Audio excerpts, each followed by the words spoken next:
रामभो, तुम कह को खाली पीली भगवान रामचंद्र की तरह बातें करते हो। मैं बोलता हूँ अपने को बोनस देने का उनका बिल्कुल इरादा नहीं है। वो साला मैनेजर, उसके सामने बोनस की बात करो तो काटने को आता है। मैं बोलता हूँ इसका जवाब देना पड़ेगा अपने को हड़ताल करनी पड़ेगी। ठहरो ठहरो, कैसी बात करते हो गणपत? हम मजदूरों के हर सवाल का जवाब हड़ताल ही है क्या?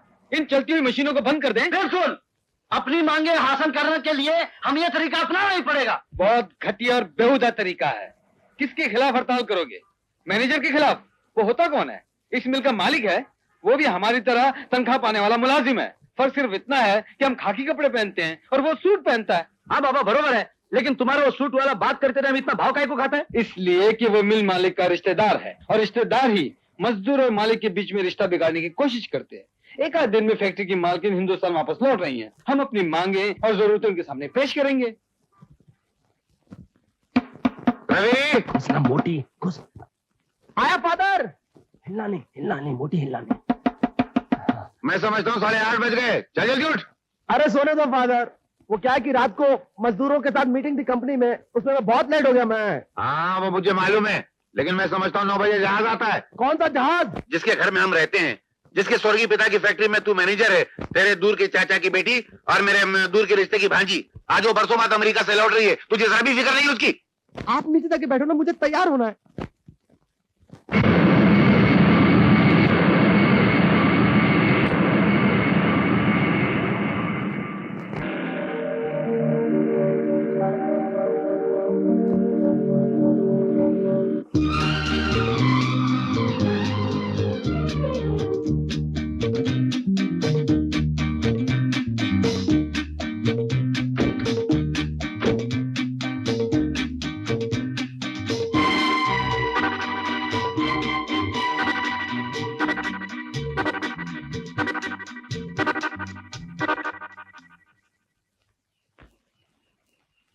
अरे यहाँ बैठा तो बीड़ी पी रहा है, देखा नहीं मालकिन आ गई।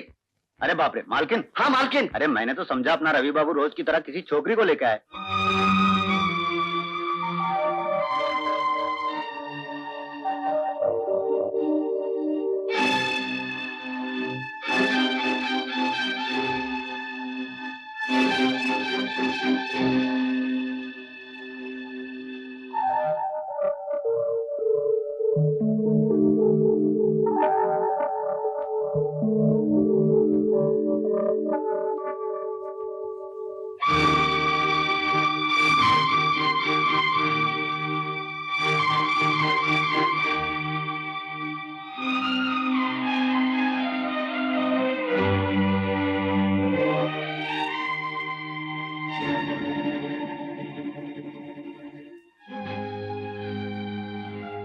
आइए।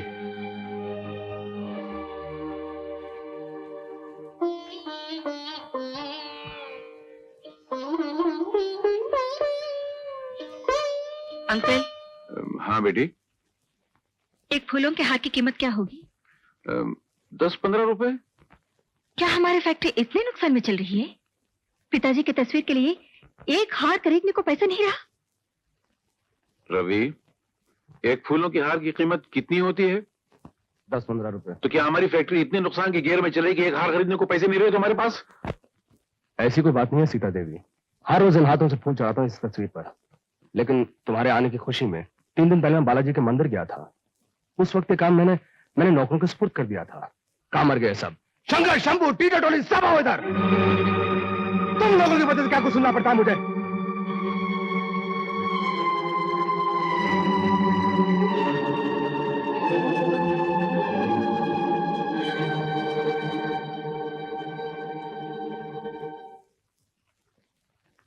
अंकल। हाँ बेटी। मुझे ये गंदगी बिल्कुल पसंद नहीं है। मुझे इस घर में साफ सफाई और डिसिप्लिन चाहिए। आज के बाद सब नौकर साफ सुथरे और यूनिफॉर्म पहने हुए चाहिए। अच्छा अंकल, हाँ बेटी।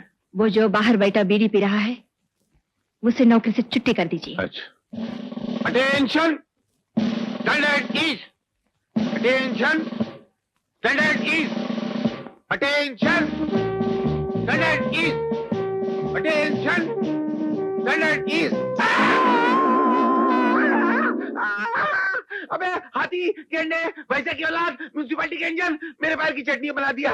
अबे तेरी आंख में नीचे देखने का गियर नहीं है क्या? आपको बोला है कि ऑपरेट करने के टाइम पे नीचे नहीं देखना बोल के। अबे वो भूत के डराने वाले हैवान, रूस अमेरिका को झगड़ा करने के लिए एटम बम की क्या जरूरत है? तुझको खींच के मार दे, आधी दुनिया उड़ जाएगी। अब खा कसम, दोबारा मेरे पैर पे पैर नहीं रखेगा।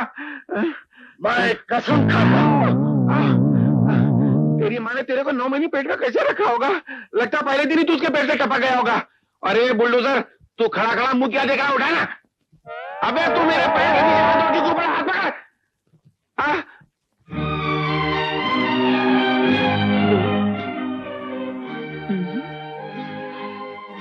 Very good. अंकल कहाँ है? मैं पूछती हूँ अंकल कहाँ है? बदतमीजों, मैं तुम लोगों से बात कर रही हूँ और तुम लोग खामोश क्यों खड़े हो? हमसे कहा गया है कि आप जब आए तो हम अपना मुंह बंद रखें, अपना मुंह बंद अबे रखें। खच्चर की औलादो, मैंने खामोश रहने को कहा है, सवाल का जवाब देने को मना थोड़ी किया है। तुम लोग के दिमाग का गेर है या टूट के बाहर गिर गया है? तुम हंस क्यों रही हो? अंकल, ये यूनिफॉर्म क्यों पहन रखा है? बेटी, तुमने कहा था ना घर के सभी लोगों को यूनिफॉर्म पहनना चाहिए, तो मैंने भी पहन लिया। ओहो, मेरा मतलब था घर के नौकरों को पहनना चाहिए। जाइए यूनिफॉर्म चेंज करके आइए। क्यों, मुझे नौकरी से निकाल दिया? छे, कैसे बातें करते हैं अंकल? आप नौकर थोड़ी हैं, आप तो मालिक हैं। जाइए कपड़े चेंज करके आइए। बेटी, ये अच्छा दिखता है। मैंने सुबह आईने में देखा तो मेरे को ऐसा लगा मेरे को नजर लग जाएगी, तो मैंने फौरन काला टीका लगा लिया। अंकल ज्यादा मत हंसाइए, ये तो नौकरों के कपड़े हैं। आपको तो हमेशा सूट पहनना चाहिए। सूट? नहीं नहीं, सूट मुझे सूट नहीं करता है, मेरा गियर बदल जाता है उसमें। इसमें शर्म की क्या बात है? जब भी मैं मीटिंग या कॉन्फ्रेंस में जाऊंगी तो आप मेरे साथ आएंगे, और वो भी सूट पहनकर। मैं अंगूठा छाप वहां के क्या करूंगा? रवि आएगा ना तुम्हारे साथ? वो तो आएगा, लेकिन आपको भी साथ में चलना पड़ेगा। जाइए।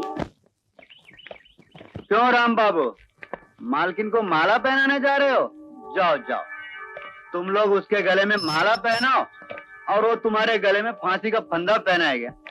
मैडम, यस, फैक्ट्री के मजदूर आपसे मिलने आए हैं। उनसे कहो मैं अभी आती हूँ। जी अच्छा।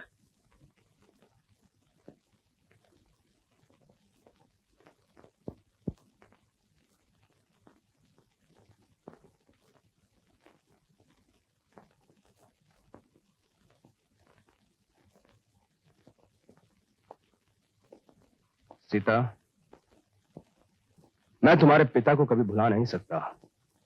उनके एहसानों तले मेरा रोम रोम दबा हुआ है। तुम उनकी बेटी हो, तुम्हारे दिल में जो उनके लिए प्यार है उसे भी कोई मिटा नहीं सकता।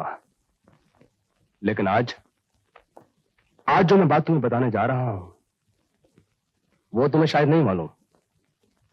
ना ही तुम्हारे पिता बीमार थे और ना ही उनकी उम्र इतनी ज्यादा हो गई थी कि उनका साया हम लोगों के सर से इतनी जल्दी से उठ जाता। ये मजदूर जो बाहर खड़े हैं वही तुम्हारे पिता की मौत के कारण है।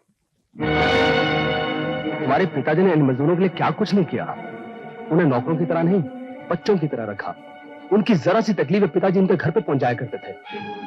लेकिन इन मजदूरों ने तुम्हारे पिताजी को बहुत तंग किया। तनख्वाह, इंश्योरेंस, बोनस, दिवाली का खर्चा, होली का खर्चा, इतना सब करने के बावजूद भी इन्होंने तुम्हारे पिताजी को हड़ताल की धमकी दी। गाड़ी के आगे लेट गए, घेराव किया, गालियां दी, मुर्दाबाद के नारे लगाए।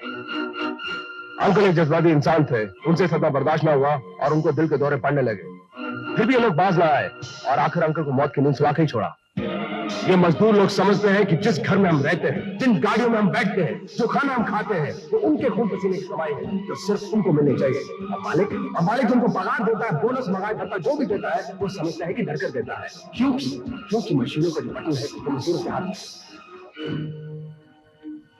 उन लोगों से कहो कि मेरा घर है, मिलना है तो ऑफिस में आके मिले। मालकिन बहुत बिजी है, इस वक्त किसी से मिल नहीं सकते। मालकिन बरसों के बाद हिंदुस्तान लौटी हैं, इसलिए हार पहनाकर उनका स्वागत करना चाहते हैं। उन्हें इस 2 टके के हार की कोई जरूरत नहीं है। Now don't waste my time, please go. Thank you. क्यों, पहना है माला? लाओ यार लाओ, अपने पुराने साथी को पहनाओ माला। जा रहे हो?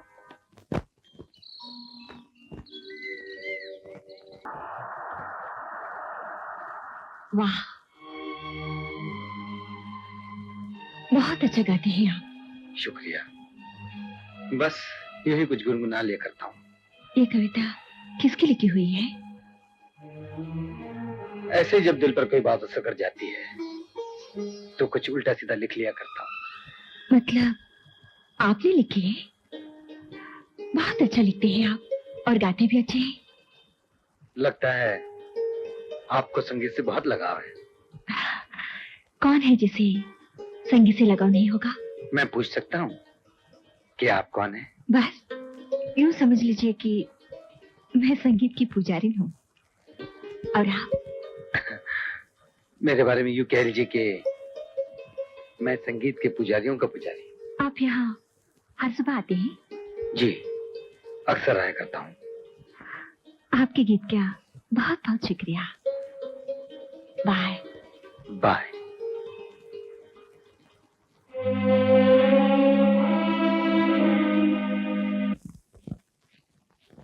सीता, उन मजदूरों को मैं क्या जवाब दूं जो बाहर तुम्हारा इंतजार कर रहे हैं? मिस्टर रवि, या आप यहाँ मैनेजर हैं या और ये फैक्ट्री के मालिक का ऑफिस है। जी। Mind your manners. अब I am sorry madam, I am extremely sorry madam. आज तक मैंने आपको दूसरे रूप में देखा है, आज पहली मर्तबा मैंने आपको मालिक की कुर्सी पे बैठे हुए देखा है। अब आइंदा ऐसी गलती नहीं होगी। आई am extremely sorry madam. That's all right. Madam, आज आप दिन भर ऑफिस के कामों में बिजी रहेंगी, तो मैं उन मजदूरों को क्या जवाब दूं जो आपसे मिलना चाहते हैं? वही पुराने घिसे पीटे सवालात पूछकर आपके लिए दर्दसर बनना चाहते हैं। अब मैडम, क्या ये ठीक रहेगा कि अगर मैं उनसे ये कह दूं कि आज आप ऑडिटर और अपने लीगल एडवाइजर से मिल रही हैं, इसलिए आपका उनसे मिलना नामुमकिन रहेगा? हाँ। Thank you madam. आज उनसे मिलना नामुमकिन है? सिर्फ आज ही नहीं, तुम सब लोगों का हर एक दिन का मिलना उनसे नामुमकिन है। उनका कहना है कि ऐसी कौन सी बात है जो तुम सब लोग मिलकर उनसे कहना चाहते हो। कोई फैक्ट्री की समस्या है या और कोई प्रॉब्लम है तो मैनेजर को उनसे नहीं। मेरी एक बात और कान खोलकर अच्छी तरह से सुन लो कि बड़े लोगों से ऐसे नहीं मिला जाता कि मुंह उठाए और चल दिए। उनका एक एक मिनट कीमती होता है। उनसे मिलने के लिए पहले अपॉइंटमेंट लेना पड़ता है। अपॉइंटमेंट? अब ये नौबत आ गई है कि मजदूर को मालिक से मिलने के लिए अपॉइंटमेंट लेना पड़ेगा।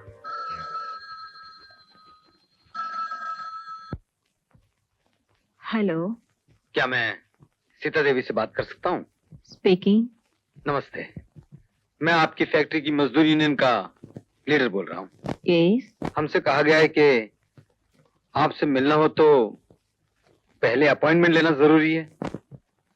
Of course. तो मैंने आपको उसी अपॉइंटमेंट के सिलसिले में फोन किया है कि आप मुलाकात के लिए कौन सा वक्त दे सकती हैं। अभी मुझे पता नहीं, बाद में मालूम कर लीजिएगा। बाद में यानी कब मैडम? इस अपॉइंटमेंट के लिए जो अपॉइंटमेंट लेना होगा, उस अपॉइंटमेंट के लिए कब फोन करूं ये तो बता दीजिए। Shut up. तुम्हें बात करने की तमीज है या नहीं?